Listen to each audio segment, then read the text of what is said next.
مفتی تقی عثمانی صاحب سود کو حلال کرنے والے ہیں اور مفتی تقی عثمانی صاحب مردوں سے مدد مانگنے والے ہیں۔ میں اس مفتی کو نہیں مانتا۔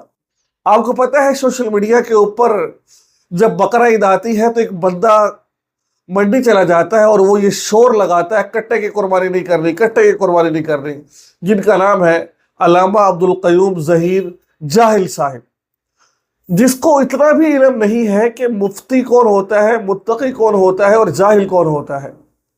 اس نے یہ فتویٰ لگایا ہے، اس نے اپنے بیان میں یہ واضح طور پر کہا ہے کہ میں مفتی تقی عثمانی صاحب کو نہیں مانتا کہ یہ جو ان سے ہے یہ سود کو انہوں نے حلال قرار دیا ہے اور یہ مردوں سے مدد مانگتے ہیں۔ یاد رکھیے اس بات کو، میں بڑی ذمہ داری سے یہ بات کہتا ہوں، جتنا کام سود کے خاتمے کے لیے مفتی تقی عثمانی صاحب نے کیا ہے، آپ ان کی کتابوں کا خود مطالعہ کر سکتے ہیں۔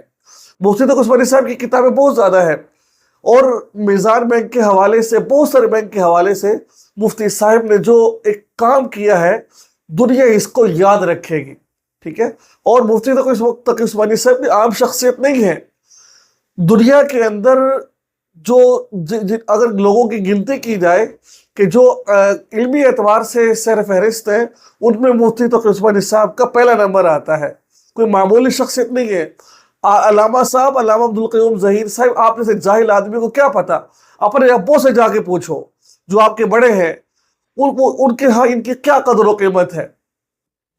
سب سے زیادہ قدر و قیمت مفتی صاحب کی کہاں پر ہے؟ سعودی عربیہ کے اندر، عرب ممالک میں بہت زیادہ ہے۔ مسجد حرام کے بڑے بڑے شیوخ، مسجد نبی کے بڑے بڑے شیوخ آ کر مفتی صاحب کے درس میں بیٹھتے ہیں آ کر کے۔ تو آپ کے کہنے سے کیا یہ چیز ختم ہو جائے گی؟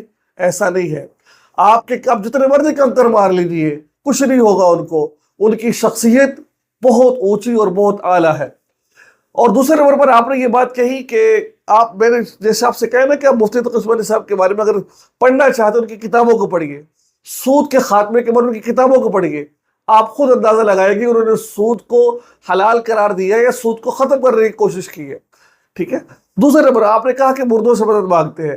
ان کی ایک ویڈیو تھی جن میں انہوں نے کہا کہ جب جس طرح انسان زندہ ہوتا ہے اس سے فیض حاصل کرتا ہے، مرنے کے بعد بھی فیض حاصل کرتا ہے۔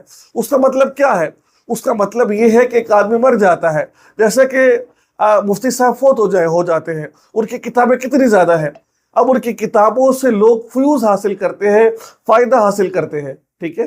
لوگ ان کی کتابوں سے فائدہ حاصل کرتے ہیں، ثواب مفتی صاحب کو ملتا ہے، مرنے کے بعد بھی لوگوں کی کتابوں سے فائدہ حاصل کر رہے ہیں۔ انہوں نے مدد نہیں مانگی، انہوں نے یہ بات کہی ہے انہوں نے تو، لیکن آپ کو تو پتہ نہیں، اعتراض کے علاوہ کوئی چیز ہی نہیں آتی آپ کو مشہور ہونے کے لیے کوئی اور سہارا ملتا نہیں ہے، اس طرح کی حرکتیں کرنا شروع کر دیتے ہیں۔ اللہ تعالی ہم سب کو ہدایت عطا فرمائے۔ السلام علیکم۔